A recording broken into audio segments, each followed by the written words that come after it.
Welcome to our podcast, Navigating the Healing Path with Maggie and Nikki.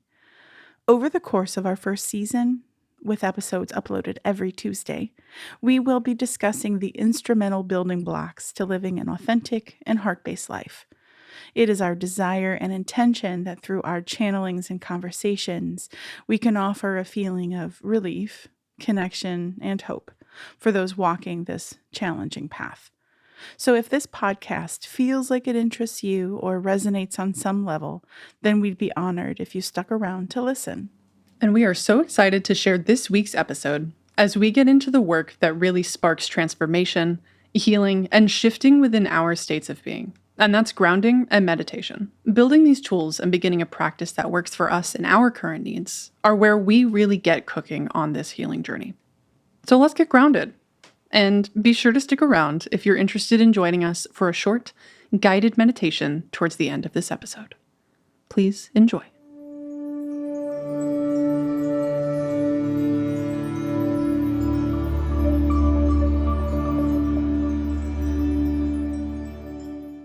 Welcome back, Welcome. lovely listeners. So glad to have you join us again this week. I'm just going to introduce.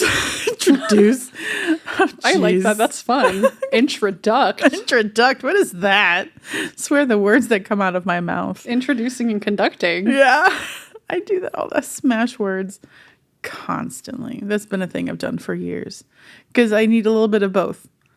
You know? Yeah, I do the same. Yeah. It's fun.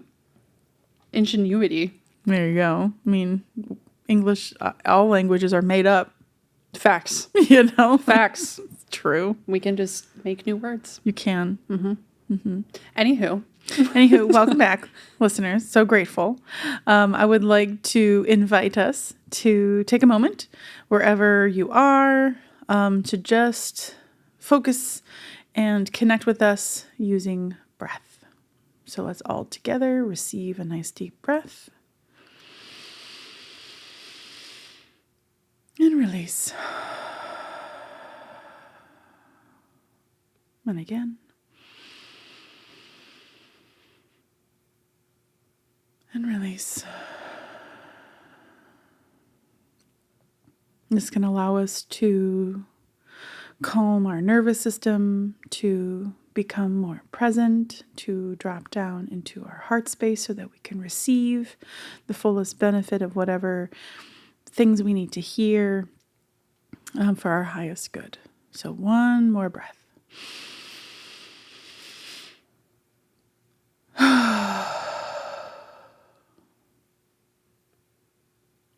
Lovely. So stemming off of last week, maybe like the last 2 weeks, we dove into some difficult terrain when it comes to establishing boundaries, especially as a sensitive being or those that have had a history of trauma, and learning how to navigate our feelings and ourself through this concept of keeping ourselves safe by having energetic, emotional, physical boundaries so that we can be discerning on who we allow into our space and who has access to the vulnerable aspects of ourselves. yeah, a lot of very deep conversations I feel like we had with that. Very intense and complex topic. And it's really interesting as you have these conversations, you could begin to notice the more it becomes known into your consciousness, life will give you opportunities to work on that very thing. I'm so glad you brought this up. This was actually something I wanted to talk about. Do you mind if I share a little bit? No, please. So as I've already talked to you a little bit about this, but yeah, for any listeners who tuned into our boundaries episodes, we recorded that last week. And this entire past following week for me, I feel like has been based around looking at my relationships and figuring out my boundaries. I had a chance to look at and practice boundaries with my roommate. There was some really, really, really intense stuff that came up surrounding my childhood, and I got really triggered. But then I got the actual opportunity, like a few days later from having this conversation, to put some boundaries in place for myself. And it's just funny how that works. So what I love about this is because this is the perfect segue into this week's topic, which is grounding and meditation. Because as you reached out and you're like, can you hold some space and can we look at this? I'm like, heck yeah, we can.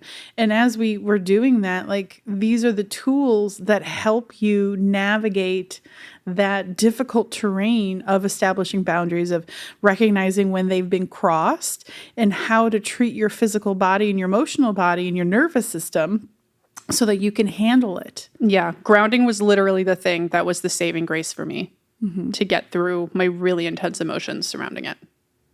So, in your words, can you describe what grounding means to you? Let me ponder. My immediate reaction was to give defining my process, which we'll get into that. That's like a separate thing. Stay tuned. So what does grounding mean to me? What is grounding? What does that mean? For me, grounding is coming into the present moment and connecting with the feelings, sensations in my body. And that is also often consciously, this is where I feel like the definition and like my process kind of like is a part of it, but connecting deeply with like the earth and resourcing its energy to pull my energy in connection with the earth. It also means presence and coming more into my body from my head. So it's like drawing down the energies, whether it's anxiety or any of the emotions, it's drawing it down through your body and then down into the earth. So it's no longer residing inside of you. It has an exit, a pathway out. Yeah. Or just dropping my consciousness and attention to my body. I feel like that is also, even without having to do the full like root connecting, which, yeah, that'll come up. That'll come up in this conversation. Yeah, tapping into presence, I feel like, is inherently grounding in and of itself for me. So the reason why we have decided to talk about this week, because, like as I mentioned earlier, as we learn to identify what is ours and what is not, especially those of us that are either codependent or have trauma experience or empathic, we're used to taking on energies and feelings that aren't necessarily ours. So as we're establishing these boundaries, the tools that you can use to help you feel better, to help this process be a little bit easy or bring about healing, for me has been meditation. And the gifts of meditation, you won't know until you actually do it. And there are so many. I know that when I started my transformation work, when I realized how much I would be dissociating, I was very dissociative. If anything difficult would come up in my conversation, whether it was taxes and money or family or tough relationships, I realized I could check out. Like I was just no longer in the room. I wasn't present. I wasn't embodied. I wasn't there. And when this was brought to my attention very lovingly by my husband, that became one of my signs of like, okay, we need a positive coping tool because I want to be present. I want to be here. I want to be alive and enjoy and connecting. But I had this coping mechanism, this automatic thing that happened through just my ego and my childhood experience being like, no, we have to keep you safe. So you can't be here for this because this is too hard. Yeah. You don't have any good coping tools to deal with this emotion. Like completely taking yourself, your consciousness, like out of the physical realm. Yeah. So for me, one of the first steps that I knew I needed to do was to bring my consciousness down and not leave whenever something difficult came up for me. So that's why the grounding was the first thing I focused on within my meditation. The meditation itself, the whole idea behind it is to give yourself 20 minutes at least of alone time with just you. Because we're always of service, we're always distracted or in our heads or in our life and work, and all of this.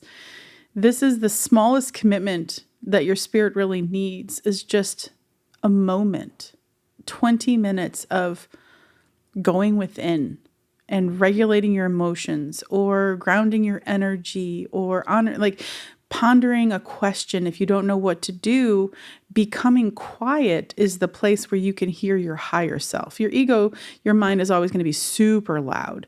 It is very obvious. It has so much to say about everything.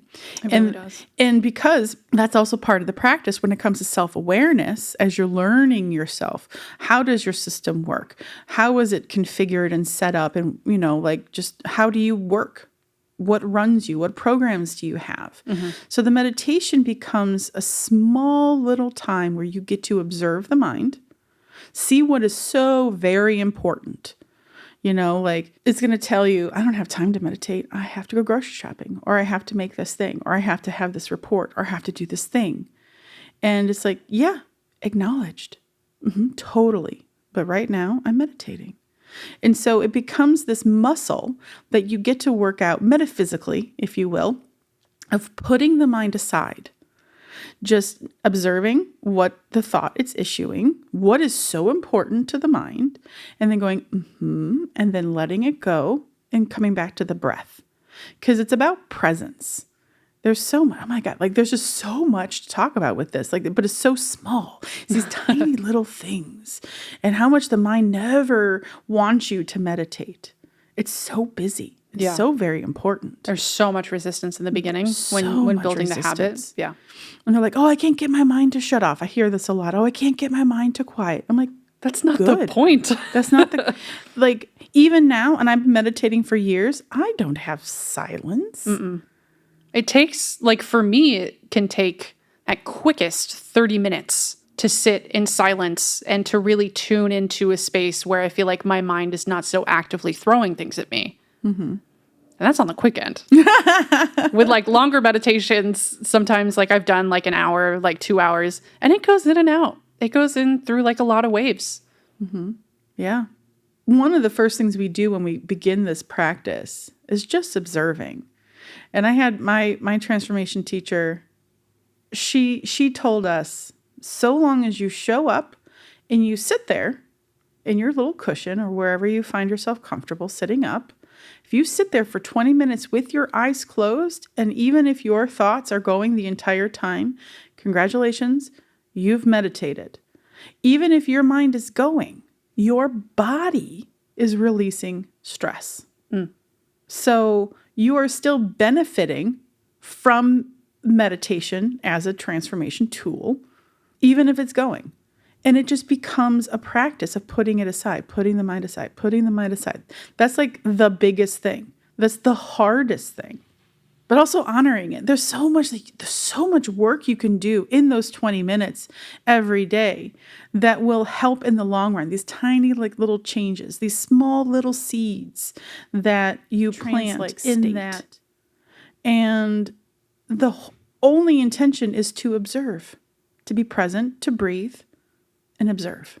That's it. I don't think anybody could do that wrong. The only way you do it wrong is if you quit during it. Yeah. You can literally be sitting there and for 20 minutes, your mind could be going, oh my God, I hate this. This sucks. Why are we doing this? What's going on? We have 1,000 things to do. That could be the whole time. Boom. Successful. You did it. Congratulations. Yep. Yeah. And I love that. That's a very important reminder. Some people that I've talked to, in my life, that's always the main resistance is, oh, I can't meditate. My mind doesn't shut up. And I'm like, oh, there's such a misconception for what meditation is. And there's such an egoic, I've been meditating for 3-ish years now, 3 or 4, and it's still definitely ongoing. But I feel like the ego just loves to put a goal and an expectation on everything. And it starts to get really funky and funny and kind of ironic that we do that with meditation. And that's what the mind immediately wants to do. Oh, it has to be silence the entire time. And I can't be silent, so we're not going to do it. And it's too hard. Yeah. I'm like, who doesn't like a good nap? Yeah, seriously. And the difference is between laying down and sitting up. With meditation, it should be sitting, because in proprioception wise, sitting up like that, your brain goes into a different theta, into a theta state. Whereas when you're falling asleep, when you're horizontal, you're falling asleep, your body, it goes through the whole It goes through Okay. like down. It goes like all the way down till you get to that. But when you're sitting up automatically, the body's like, oh, okay, I'm not going to sleep because I'm not laying down. I'm just going to relax. And it goes into this relaxed healing state. But it's in that theta state, like that theta wave, where the veil between your conscious and your unconscious is at its thinnest. This is where hypnotists get people so that they can make suggestions for, shows or whatever, or therapy. It just depends, Yeah, like past life regression Right. states. So all sorts of things. But by yourself, that is where you plant the new thoughts. So as you are doing and going on your healing journey and you observe what's important to the mind, you can track the programs, you can see where they go and where they come from. And the thoughts that come up that no longer serve you, like I'm a piece of garbage, I'm a shit human, I'm not like all of these, the self-talk that's so negative, that's harmful. It's in meditation where you get to create new dialogue. Where you say these affirmations, where you practice receiving these feelings. I am love, I am joy, I am adaptive. So that's the space that you dedicate when you're there so that becomes the new normal. You're rewriting your program in meditation. Even that's also why you give why you have mantras. Mantras are mind trains. You give your mind something to do. Which is why when you start on like a meditation practice, you're not trying to go for silence. You're there to observe and you're there to think of better things, new things perhaps. And then that becomes the new normal. That's where then when you're not meditating and you're just in your waking life, that's where it really becomes evident. Because the way it was explained to me is it helps teach you to give yourself a breath before you react or respond to a situation. So like when you're triggered, if you have a meditation practice where you've learned how to like calm yourself and give yourself a breath to observe the mind thought, what does my mind want me to do? Oh, it wants me to rage and yell at that person for cutting me off in traffic, right? But once you start down this path and you can learn to give yourself a breather, you can recognize, well, that was totally rude. He didn't even send us indicator. But then there's this room for compassion. Like, oof, maybe they are running late or their kid is sick and they need to get him to a bathroom. You know what I mean? You never know what situation is going on in the other car or with somebody else. So it gives you that space to choose how you want to show up in life, opposed to just reacting automatically to programs and triggers. So for me, as I began meditating, because I recognized I wasn't present, I wasn't in my body half of the time. I was just off gallivanting in my mind or out in space. Not gallivanting. Gallivanting among the stars. It was great. Now I can just go there intentionally and with my meditation. I can still do it. It still works. Yep. But it doesn't get in my way. And it doesn't take me out of life. Yeah. Like how it used to, But for me, it was grounding. That was the practice, was because I wanted to be present. I wanted to be here. I wanted to be so strong and deeply rooted that no matter what came my way, I wouldn't break. I would bend, but I wouldn't break. And that became my foundation. I was building a new foundation of calm, of connectedness, of resource, of I got this. I can do difficult things, So grounding became the first thing that I really focused on when it came to meditation, because I had anxiety. I constantly had anxiety. My chest would just want to explode and my stomach would be in knots and I just would want to run away. That's how I felt the other day with my boundary situation. Yeah. So this becomes the tool to keep you present so that when you are triggered, you can connect with that and remember that you have a tool that can help you through this difficult time. Yeah. It not only offers presence, but it also offers a sense of safety. Yes, it does. It's like you're learning to create space for you. Ultimately, meditation is an inside job.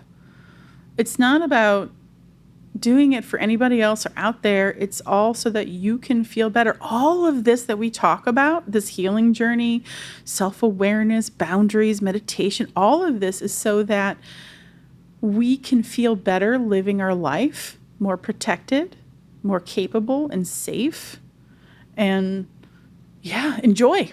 Yeah. Because I'll tell you, when I would have my social anxiety before we would go to like events or parties, and these are people I know and that I love, and I'm like, I can't go. Like, this is like, what is that? And it wasn't them. It was everybody else.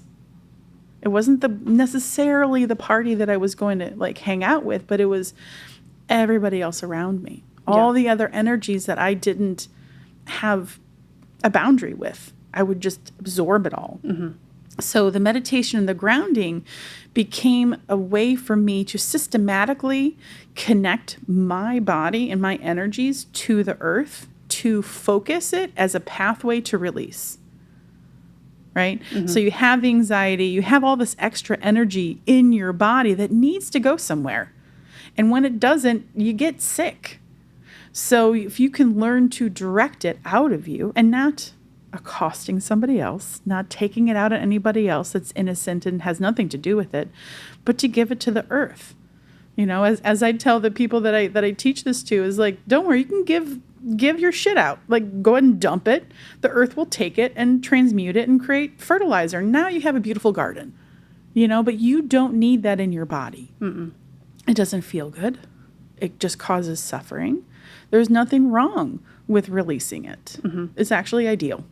That was one of the things that really blew my mind, or maybe my body more so. When I first started meditating with you and receiving like guidance and support as we were doing this work, is like, oh, my emotions and like these energies and feelings coming up in my body, like there's a way to release them. And I'm like, oh my God, I don't have to hold on to this. It has somewhere else that it can go. Mm-hmm. And that was mind blowing. And I feel like this is kind of a good segue into maybe starting to talk about what you've taught me with like the grounding visualization and sending imaginary roots down from your like root or your sacral chakras, like through, we can get into more detail about that in a second, but just the act of that visualization, you're creating basically like your own vessel in order to release any stuck energies within yourself. And then, like you said, like sending that energy down into the earth to be like cleansed and healed and to build that beautiful garden. And mm-hmm. So this, for me, has been really game-changing stuff. As you mentioned, it's, I think, a great place for anybody to start if they're looking to have like a new meditation practice, or they have anxiety and would like a tool in their tool belt to help work through it. Yeah. My mind kind of wants to jump into, at least at some point, talking about like the different types of meditation, because I didn't start off with like the grounding meditation. That wasn't the first thing. I feel like for me, this was like, I went through a different process and timeline, where I feel like I started out more with kind of like Buddhist practice meditation of really focusing on the breath and becoming present and just noticing the sensations in my body first.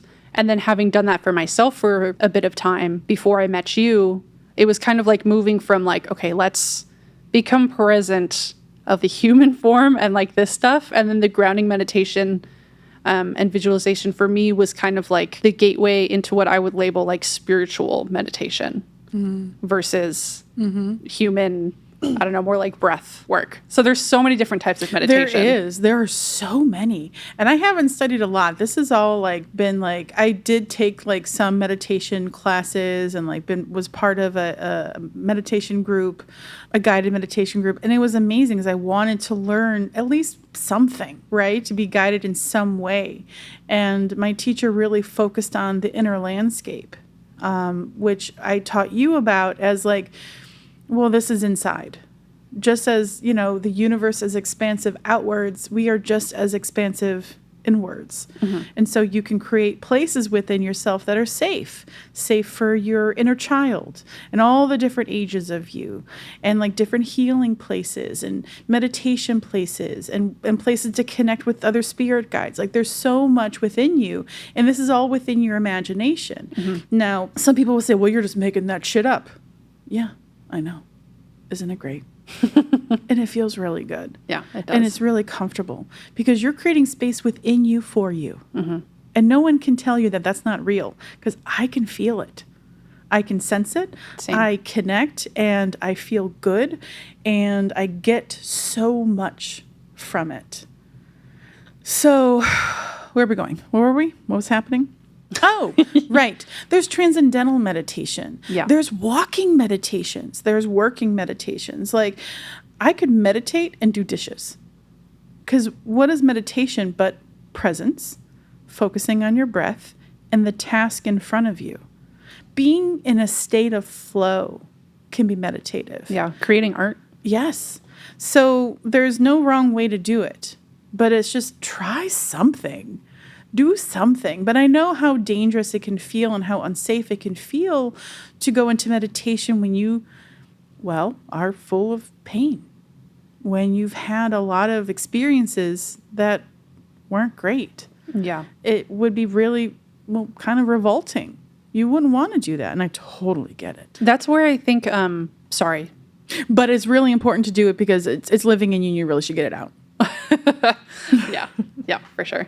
Well, that's where I feel like starting off with, at least for me, because I was kind of in more of like that pain state, and what propelled me into learning about meditation was I had a lot of anxiety, and I was like, there has to be tools for this, right? Like this isn't going to be the rest of my life, right? So with the like psychology courses that I was taking in college at the time, meditation was one of the things that they recommended. And I'd always heard like meditation can be a great aid and tool to create some space. And I'm like, ooh, what is that? Let me try it. But I think with the meditations that I personally started with, first focusing on the breath and the body was a great place to start, because I don't think if I had been introduced to like the inner landscape and stuff at that time, I feel like that my mind would have been too against and like confused by it. For me personally, everybody obviously is going to have a different journey, because you started out with the grounding meditations and that was right for you. Because that's what I was asking for. And she gave it to me. Yeah, that's fair. But I think just noticing like your breath and doing that a little bit every single day, and then moving on to like body scans and noticing the different parts of your physical body. And then I ended up adding in mantras at a certain point. There was like Buddhism, Hindu mantras and books that I was reading. And so I would like learn the little like paragraph and memorize it and recite it, and then have like the mantra for like 20, 30 minutes and do that. And then I think over time that creates like enough safety and space to where, because it is a process to even begin for your consciousness to take a step back from your thoughts and to realize, oh, that's not me. I'm on a tangent. I don't know how I started talking about this. I'm following you. What I'm hearing is what I like what you're saying, and this is one of the first things that meditation offers you, is the opportunity to embody, to feel yourself, to go within and connect with your system and everything, because your body is there. It gets you through. It remembers everything, even if your conscious mind can't. So your answers are somewhere within you. And so what that practice that you're talking about is just bringing that consciousness into the body so that it can connect and begin to feel safe, to create space. Right. Right? Oh, yeah. Okay. That connected the dots.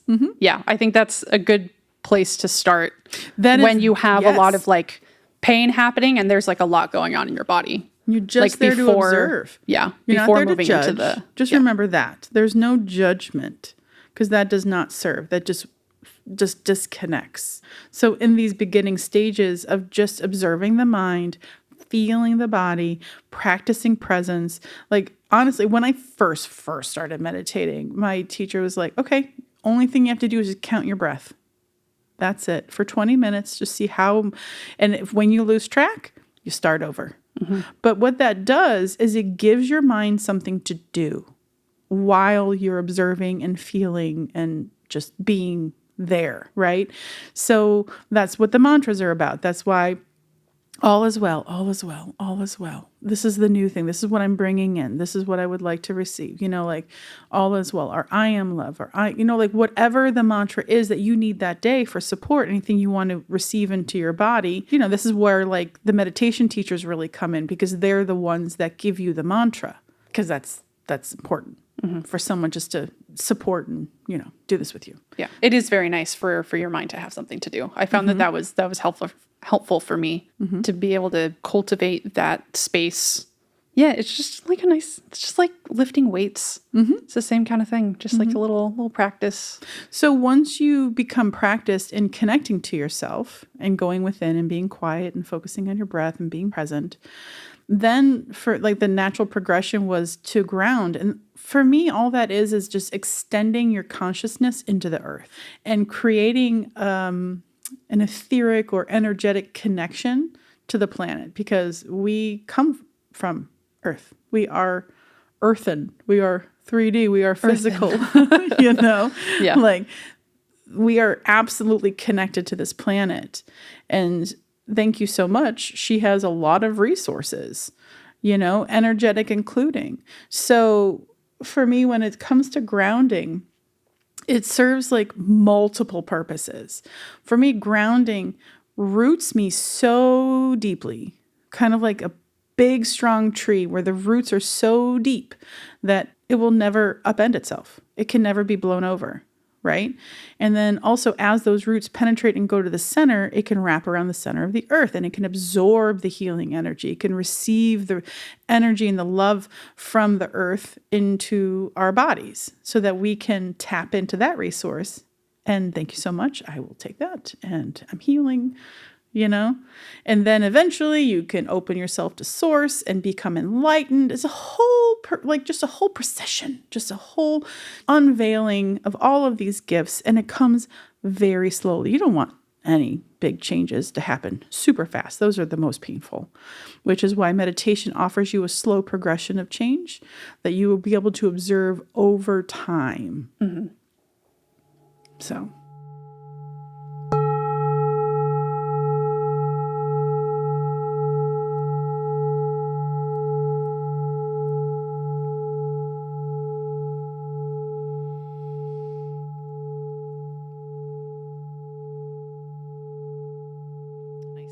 Yeah, something that just came into my mind as you were talking about the grounding. For one, I love the tree visualization. For me, when I ground now, a large part of like my practice and just where I naturally end up going is into my inner landscape and my starting point. Like when you pop into a video game, if you will. Your spawn point. My spawn point, yeah.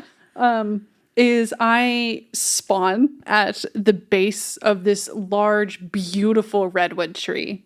And I just end up getting engulfed by the roots of the tree and it wraps itself around me. And I can just like feel in my root chakra and all of my bottom chakras just getting pulled like down into the earth almost. Like it's like an energetic, it's a very subtle, but it's an energetic pull downwards.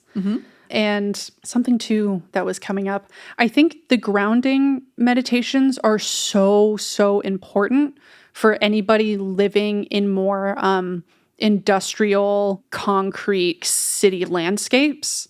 Because as you mentioned, we're earthians. We have human bodies that really, we need to be connected with the earth energetically. That's like a basic need and function of being a spirit and a body.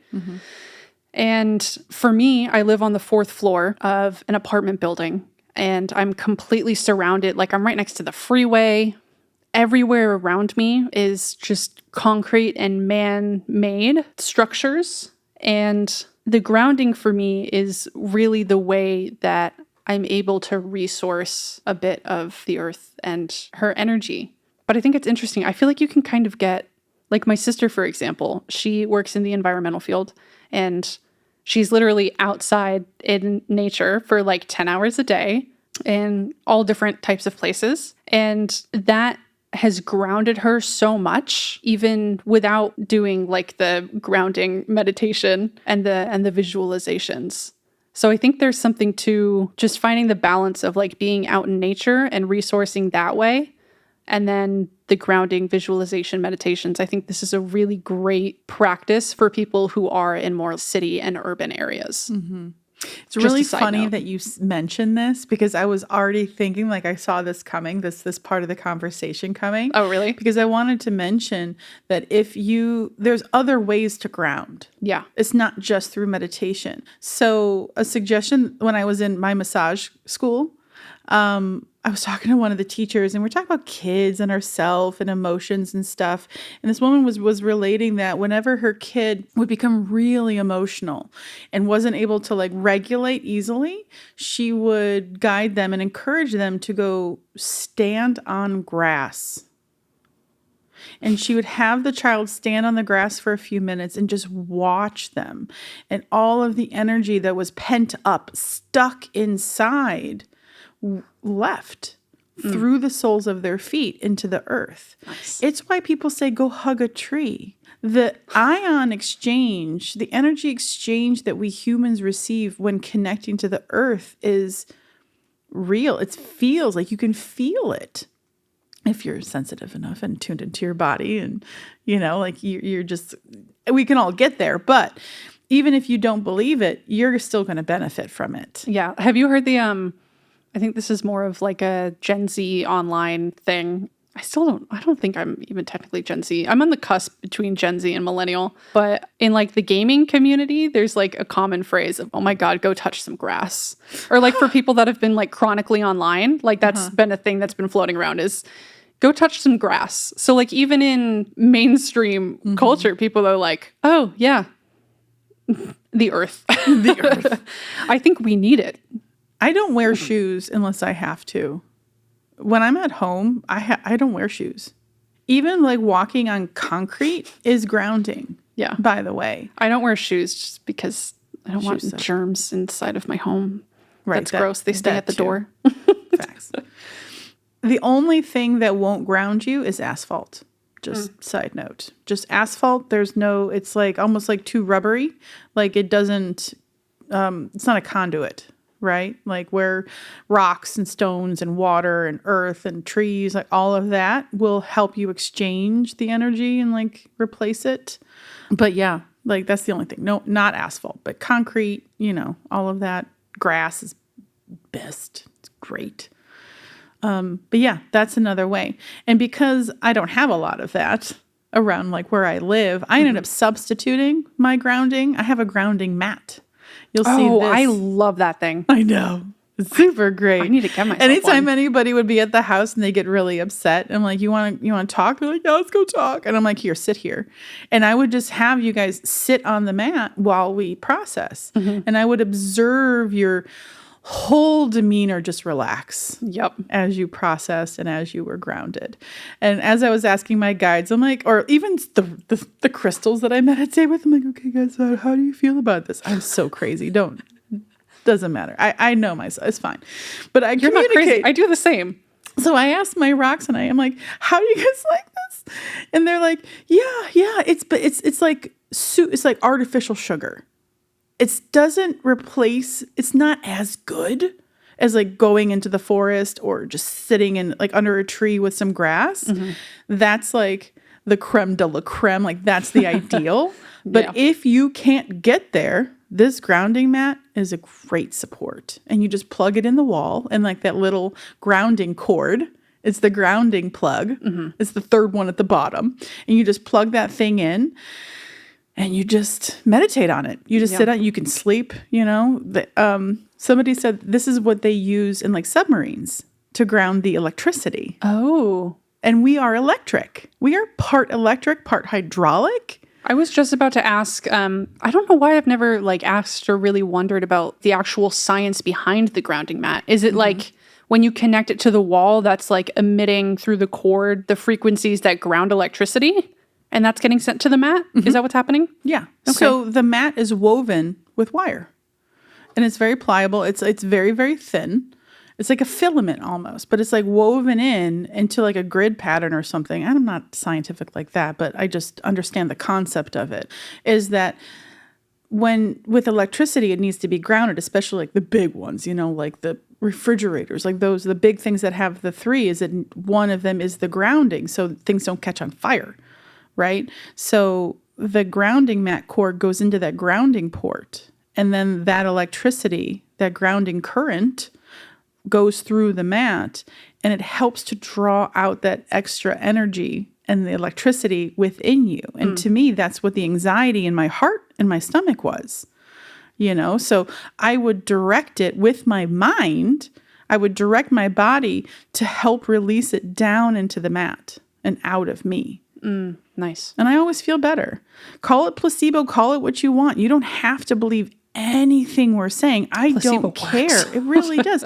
It's the power of the mind. Yeah. It's what accounts for miraculous healing, those like instant recoveries of cancer. It's like, look, we are really powerful beings. Your mind matters. Thoughts matter. Thoughts become matter. When you can master your mind, you become a manifester of your own reality. You are no longer subject to manipulation and other people using you and siphoning off your energy. Once you like learn who you are and how to hold boundaries and have these things, like this is magical. You can't explain it unless you actually experience it. People aren't going to believe you until they can experience it themselves, because that's just how our minds work at this point. Yeah. I feel there are so many times where at the beginning of meditating with you, my mind it was so in the societal programming and stuff that I had that it didn't believe like the inner landscape, like, crystals.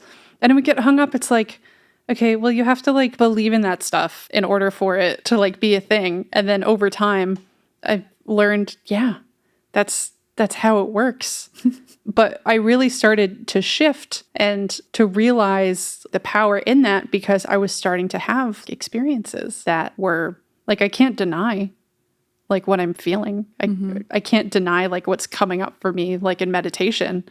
And that's where I think this world has really begun to solidify for me. It's like really seeing and feeling that evidence within and noticing how our beliefs are the thing that affects the entire rest of our reality. Because what is inside is what the external shows us. This is a whole separate thing. The internal manifesting the external affecting the internal, the ontogeny As within, and so without. phylogeny. All the things. All of that. I feel like I could talk about meditation and grounding for like such a long time. There's also so much to this. It's a journey.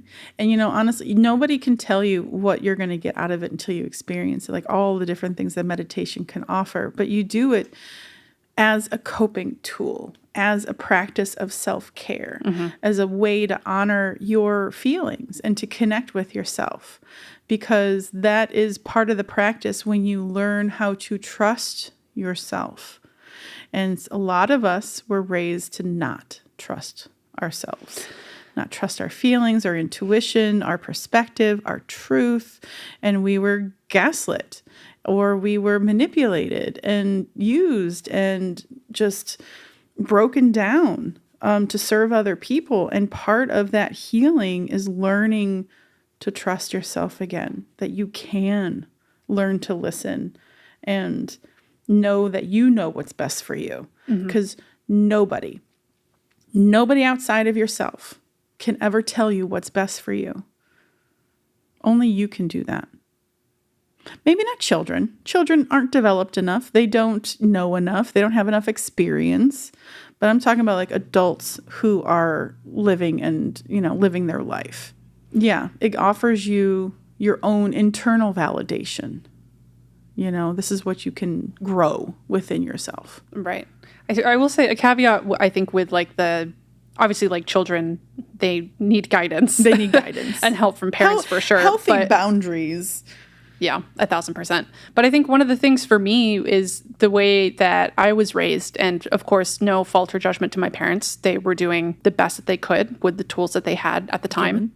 Yep. But I think we aren't raised to have any trust in ourselves. Like everything that the parents say goes. And I think part of being a human on this planet is, I don't know, I'm not a parent and I'm nowhere near being a parent, but I can imagine this is part of the difficulty of like, what is that line between, okay, we have to offer a child guidance and take care of certain things for them or have them do certain things for a certain period of time until they become more autonomous. But I can imagine it would be incredibly difficult to, I guess, still offer them the space and the choices to follow what they want and to nurture the things that they want to do, like intrinsically. And I think that's where the way that I was raised, and a big thing that I've noticed, and a lot of the people like my age that I talk to, is nobody was really raised with any kind of like, oh yeah, like trust your gut. There are so many expectations that get put on us from our parents, and it's not safe to follow what our internal guidance system has to say. And I feel like so many people just we haven't had conscious enough parents to really nurture that. Yeah. And meditation has been like a huge thing for me and something that I have realized over time. And it's been a major tool in hearing for the first time what is within me and learning what my internal guidance system is by creating and cultivating that space within myself. And so that's how I've learned that, number one, I have a compass inside of me. It's my solar plexus, personally. I'm sure it's the same for a lot of other people too. I am in the process every day of learning how to listen to it and what it is telling me. And that feels so much better than it did growing up. And to be at the whim of everybody else but myself. So shout out meditation. What I love about what you're saying is I really relate to it. And that's one of the things that meditation has offered me, was more patience and resource so that I can handle the conflict or the strong-willed nature of my child. Yeah. Again, the responding versus reacting. Exactly. I've stumbled. I have not always been my best self, but I've taken accountability and resolved to do things differently. But what I feel the purpose is like what meditation has offered is like the understanding of what it does for me, and then that is what I hold that space for my child. So this is where the boundaries come in, but I'm not trying to control her. I actually let her have a lot of autonomy. That's why she's feral in the summer, where she doesn't have a bedtime. She's been a night owl since she was born. She hates waking up in the morning like, this is fine. It's fine. You have to learn how to live in society, so we're going to work through this with school. But when you are on your own, you're going to figure out your own way of doing this. So the idea as we became like conscious parents is like, we don't want to tell her who she is because we don't know. We think we might know. I can only see what I can see because that's what I know about myself. But she's a completely different human being. She's not an extension of me. Was a part of me. She still is. But I wanted to create a safe space for her to be her and make mistakes and get things wrong and push up against me and ask all the questions that make me really uncomfortable. And like working on not trying to control and dominate, but allow her to learn how to navigate herself, how to regulate her emotions, how to express herself in a kind and respectful manner. Right. But she's going to make mistakes. All kids do, but I'm not going to punish her for it. Like we were for not listening. Like I would tell her stories like she didn't want to go to bed last night. I'm like, yeah, no, I totally get that. No, that tracks. But I'll beat you if you don't. And she goes, what? I'm like, I'm just joking. But can you believe that the parents used to do that? That if kids didn't listen, they would get spanked or hit or yelled at. And she gets up like looking so confused. She goes, no, and then she still does it. She still eventually will do the thing that I'm asking her to because I explain over and over and over and over and over and over and over why this is important. Okay. So you actually asked her like, wow, like, can you believe that this used to be a thing? Because I would just joke around because this is like what I was raised with. Like, if you don't listen, you're going to get spanked. Right. But I've never spanked her. I've never hit her. I don't believe in corporal punishment because that's just control. She's not actually learning anything. She's going to learn how to hide from me. She's going to learn how to not reveal and be truthful because I'm not safe if I'm actually hitting her. So she has her choices. And it's like, look, if you don't choose, if you choose to not listen and go to bed, then this is the consequence. You're going to be exhausted and tired. You're not going to, like, the functioning in your brain might not be up to snuff tomorrow. You might be dragging, like, these are the real consequences. So what do you want to do here? Mm-hmm. You know, like, you present options. It's just, so I give her that chance. And I feel like that's what meditation has offered me, is with this boundary work and regulating my emotions and recognizing, well, I wasn't allowed that freedom when I was a kid. You know, this is how it's supposed to be. But no, it isn't.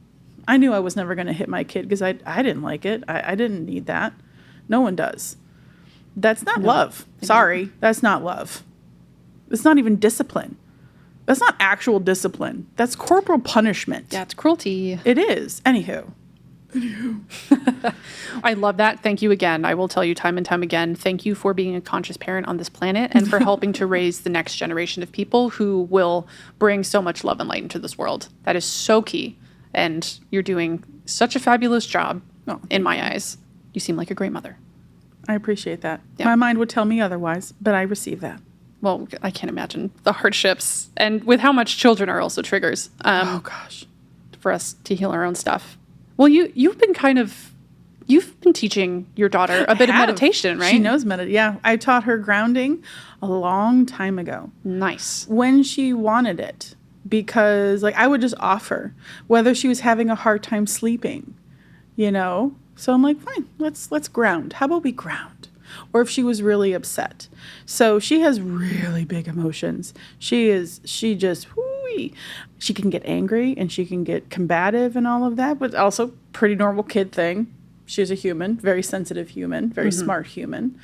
So I've taught her, and I've even talked to her teachers, like, if she gets a little out of sorts, we've taught her to go ground, to go sit on the grass.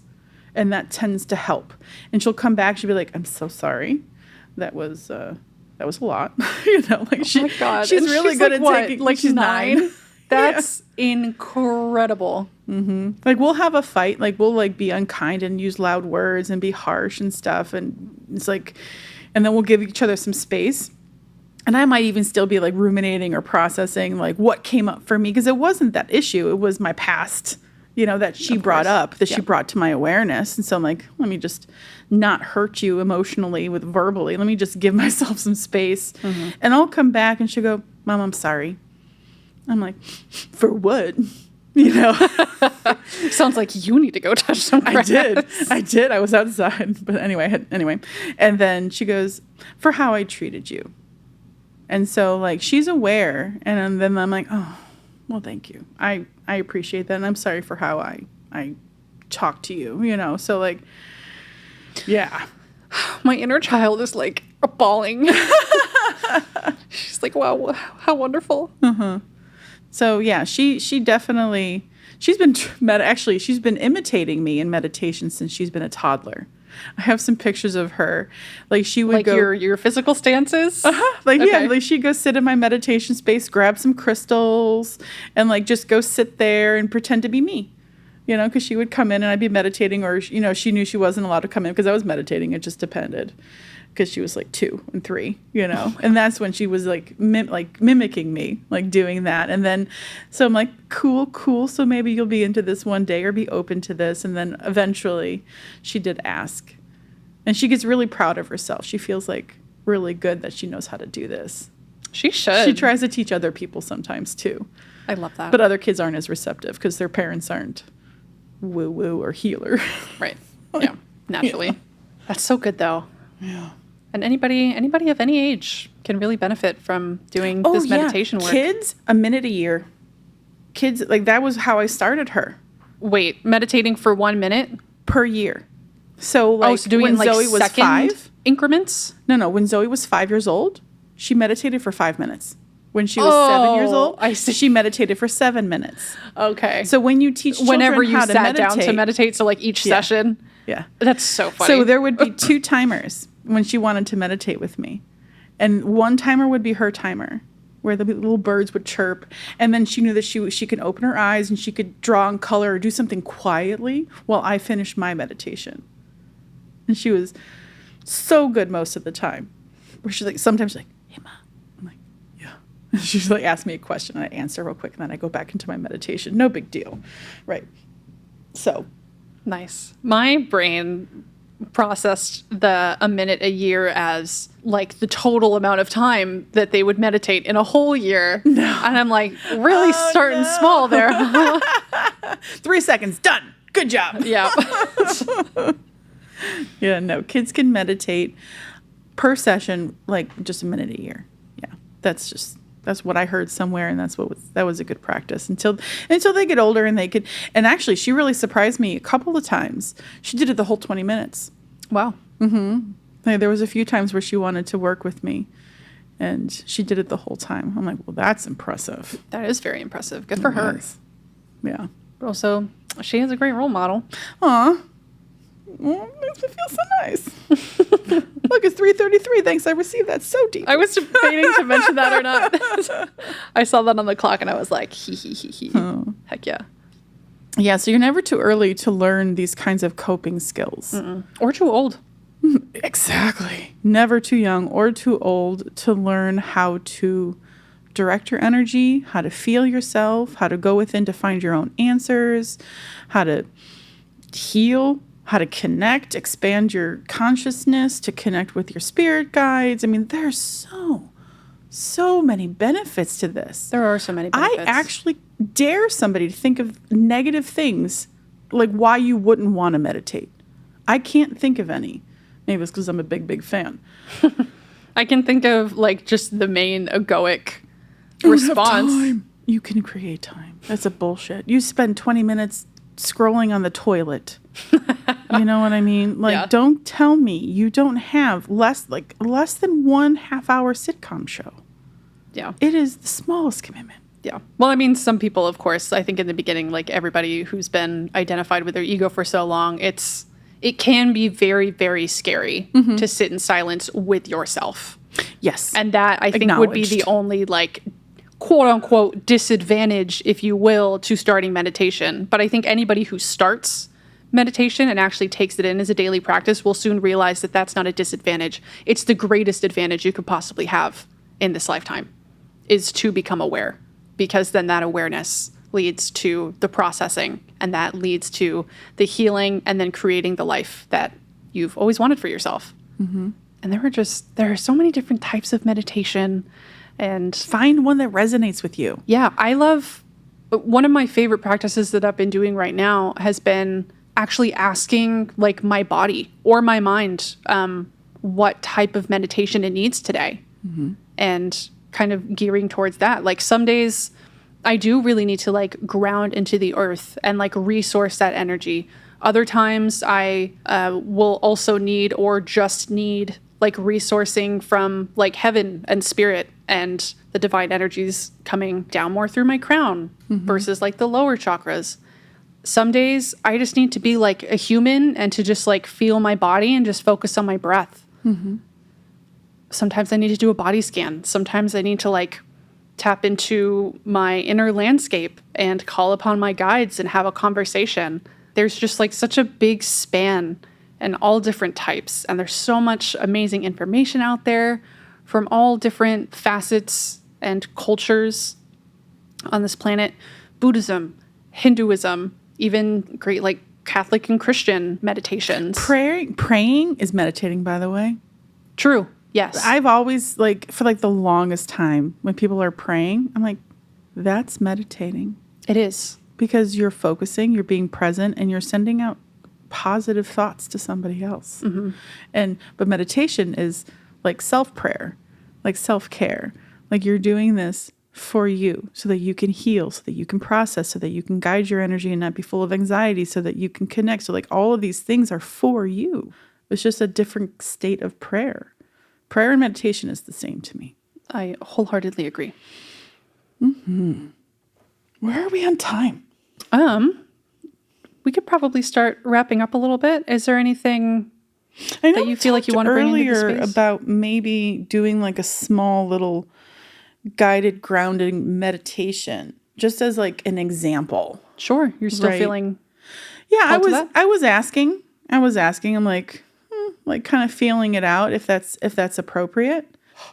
Okay, I heard do it, just do it. Okay, we're gonna do this. Okay, so we're just gonna take a few minutes and I'm just gonna do a little guided meditation here just to give an example of what an example session could start like or be like.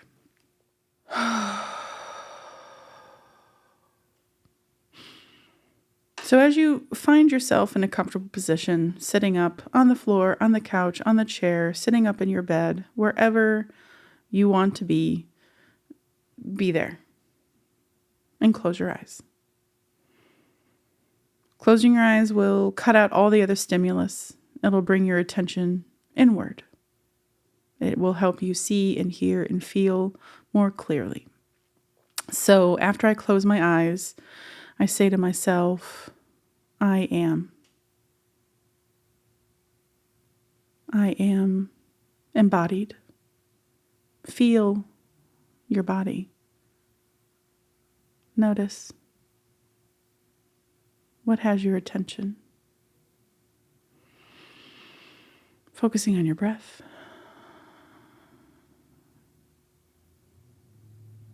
I am grounded. And as you begin to learn how to ground, it becomes easier and faster.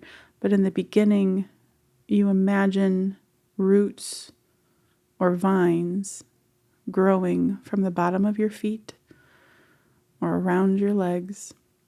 And allow these roots to go through the earth, down into the earth, passing through all of the layers until it reaches the center of the earth. And it wraps itself around that divine crystalline core, absorbing the energy from within. And during your meditation, you allow those roots to stay there and the energy to expand up through the roots, through all the layers of the earth, until it reaches the very bottom of you. And it fills and expands through your legs and through your bottom, and then up through your abdomen, past your heart, and it goes all the way up and out through the top of your head. And then it returns through the bottom of your feet. And so you can imagine an auric egg, if you will. This helps create space. This helps to feel connected to a resource. And you begin to just feel your body. You feel what it's like to be grounded. A slight pulling, a support, a trust and a knowing that all is provided and you are supported and loved and cared for. It's mother energy. It's comforting. It's nourishing. It's providing.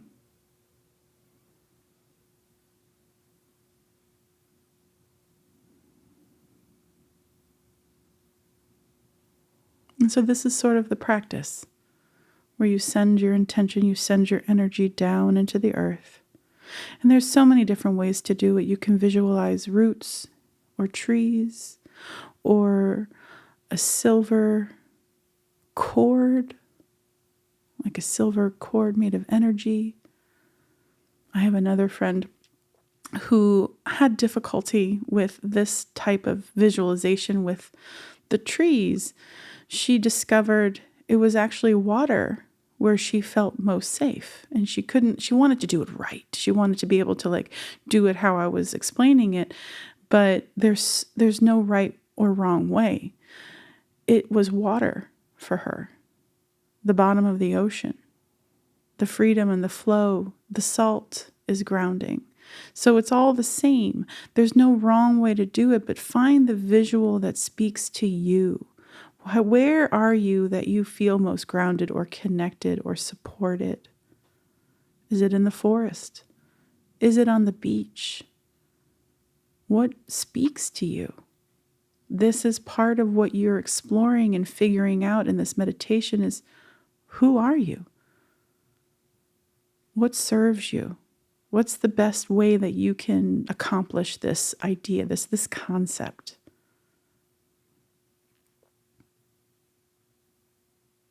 Noticing when you're done meditating how you feel compared to when you started. Just notice and feel. Once you become really practiced at this, you begin to actually feel the energy. You can become attuned to it so you can notice it more easily and readily.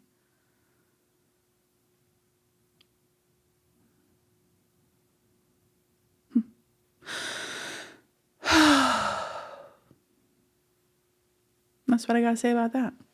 Nice. I love that. I love that you mentioned our friend who didn't connect very much with like the vine and the root visualization. And yeah, you said she like buries herself inside of like a cave underneath the ocean, right? Yeah. And that feels more comforting for her. So much. Yeah.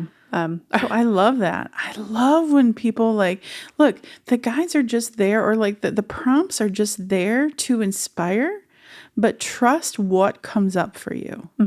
If I say vines and you see leaves, or like, I don't even know, I can't even think, but it's like, it doesn't matter. Go with it. Because that's what your imagination, that's what your soul is presenting to you. And it could be very symbolic. So, and just specific for you. It's just whatever way that you can. Someone might want to do glass. I don't know. Like that, like tempered, super strong. So there is just, it's just what's the easiest way for you to connect? And it can evolve. For me, it was like at first, like little tuberous vines, right? It was vines at first, and then it become branches. And now it's actually trees. Like gigantic trees. Yeah, with its whole root system underneath. Oh my gosh. Like it's just expanded and gotten bigger and deeper and in my visuals. And it's just like, this is great. It evolves. Yeah, it evolves. And it can also completely change over time. Like something that, like how you started off with the visualizations, I mean, that doesn't resonate like 10, 20 years down the line. And maybe that was just a visualization of something that was in your body that it needed to connect with that energy. And then maybe as you heal, your visualization completely changes as you change. So it's an ever changing. Yep, just like you. Yeah. One other thing too that I noticed you were doing with the I am mantras. I forget the exact 3, but this was a major part of our meditation sessions together, where you would start with, it was like that I am embodied in there. It's I am there. Because you're just declaring, hey, I'm here. I am everything. I am. Right, which is synonymous with Om. And which is also the sacral chakra. Yeah. Right? And then it was I am embodied, recognizing that I am connected to my body. And then it was I am grounded. So boom, roots, totally grounded in the energy, and I'm protected and like all of that. I am enlightened. Was the other one, where then you call down the heaven cord, or like that, you open up your crown, you receive enlightenment and healing energy from source. And this is just how I set everything up. I've heard a lot, like, people are like, don't just do all I am. I was like, I totally get that. So do I feel, I notice, I see, you just honor all of your senses. So you don't have to get stuck in I am, but that was just sort of like how I built the structure. And that even too is shifting and changing as I go along this journey. Yeah. I don't really use those mantras as much anymore, but there are still some times and days where like that comes up where I'm like, I could really use a mantra right now. And I'll still kind of like return to that.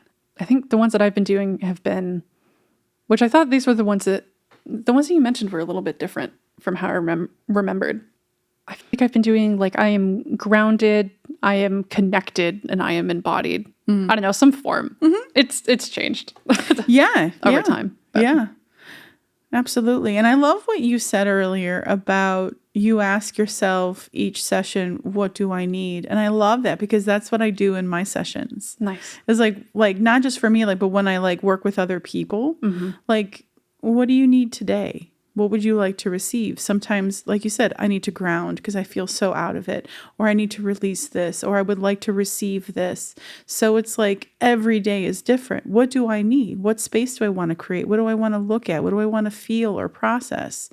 Is there something challenging? Sometimes there's nothing wrong.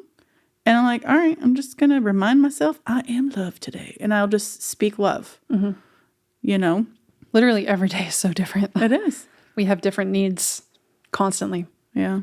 So this is just one of those tools that as you're practicing boundaries and on your healing journey, this is just the number one transformation tool. From like the books that I've read, this is a requirement. And I'm not saying you need to sit there for 20 minutes with your eyes closed. We said, there are so many kinds of meditation. You know, there's walking meditations. Like I said, like just being present, being embodied. For me, anyway, I feel like there's a line between, or there is a major difference in my own practice between practicing mindfulness and then practicing meditation. I have found that there is more, or there's just a different benefit to really sitting down and going through the ritual and having that daily specific practice of that sitting and listening and connecting and grounding, which is different from going on a walk and practicing being mindful. So I do just want to say, at least in my experience, there is a difference. And I do think if people are willing, interested, and able, it can take a little bit of time to form the habit. But I think really sitting down, even for just 20 minutes, or if you only have 10 minutes or 5 minutes, like whatever you can do. Start somewhere. And just getting into that habit, I think, is really the fast-tracked, most beneficial, if you will, way to really dive onto this path. Highly, highly beneficial. And I need that reminder for myself. I've been wanting to really get more on a, really have consistent, like a stricter routine for myself. So I'm shouting myself out too. Calling yourself out. Yeah. Got to do it. Yes, I agree. I know I do better. This is what I've observed. I've gone strong, like where I was doing it for like every day forever for years. And then I got out of the habit. Life happens and triggers and upset and all of that. And I get out of the habit. We're humans. And then I go back into it. And what I observed is that, wow. And through also reflection from other people around me, you know, it's like, yeah, you're different. Like in a not in a bad or good way, but it's just like you feel different. Like you're more calm or like chill. Like, you know, like it just offers you a different quality of space. Definitely. You know, it helps. Adaptive energy. I love that for it. That's really for me, like what I have understood is like when I don't meditate, by the end of the day, I don't have a lot of adaptive energy to handle any kind of conflict or upset. Right. You know, so that was like, that's a big motivating factor so that I can be my best self as long as possible throughout the day before I'm like, okay, I'm done. I'm done. I gotta go. Like, yeah. Shut down. You know, that adaptive energy directly reminds me of flexible boundaries. I feel like they really go hand in hand. One last thing that I want to mention before we close, just through doing like the little guided meditation and just this whole conversation, grounding really was the thing that helped when I was processing. I love how I'm talking about this in the past tense. Like this literally happened like yesterday and like the night before. This is just so recent. But when I got really triggered by my roommate situation and boundaries were crossed on both ends, which just like completely put my nervous system into fight or flight, ended up fawning for a while. There was so much that came up, which if anybody's interested, it all worked out. It's all good. But grounding was the thing that allowed me to tune into my body and the feeling and to ultimately hold space for it so I could look at it and then proceed with the best way to handle the conflict. I just want to offer, like, it can even be putting headphones in and putting on like a grounding frequency can help to calm the nervous system when you are in a triggered state. So that may be just like a little bit of like somatic movement, but meditation in those times and really building that muscle, I think, is kind of the key to be able to support yourself in those times when you really don't have control over like your body or you get really, really triggered. And so those things for me were so integral, and I think is what led to my ultimate preferred outcome for the whole thing and it going very smoothly and things getting worked out in the end. Yeah. It's an amazing tool for that, to help you regulate your emotions, see them for what they are, where they come from, what the issue really is. Like it just gives you that space and that resource to handle it compassionately and respectfully, you know, so that you can get through this. It doesn't need to take you out. for days and weeks. There's something that you can do now to help that process. Yeah. I really can't stress enough too. Like if anybody, like the next time you find yourself in like a really heightened state, like a really triggered state, like in your body, like there was so much anxiety in me, just the headphones and the grounding frequency music or whatever that I put on YouTube. Oh my God. Felt like a hug from like a family member in times of stress. So even something as simple as that can be a very nice tool to help. I think we'll start wrapping this episode up. Mm-hmm. I'm glad that this one was more, I feel like this one was more like kind of calm and chill as compared to the last week or two with our boundaries episode. And I'm glad. Yeah. Like it's kind of the idea too. Meditation is just chill. That's the whole thing. Like true. For me, that just because I feel like I was actually in a slightly like in this channel that I was in today and talking about this, and especially after grounding, I'm just like, yeah, like I'm so chill right now. It feels really good. It does to be here. Yeah. Something that I love that you told me after meditations was you've never felt worse after meditating. And I have found that to still be true, even when my mind and my ego is like, oh my God, I don't want to do this. This is super annoying. Like, I don't see what the point is. We have a million things to do. If I just sit down and I have that space, I feel like the inevitable outcome is just a greater sense of peace and calm and more space and availability to tap into love within myself. Mm-hmm. It's fan-fucking-tastic. And the clarity that you can receive after that. Yeah.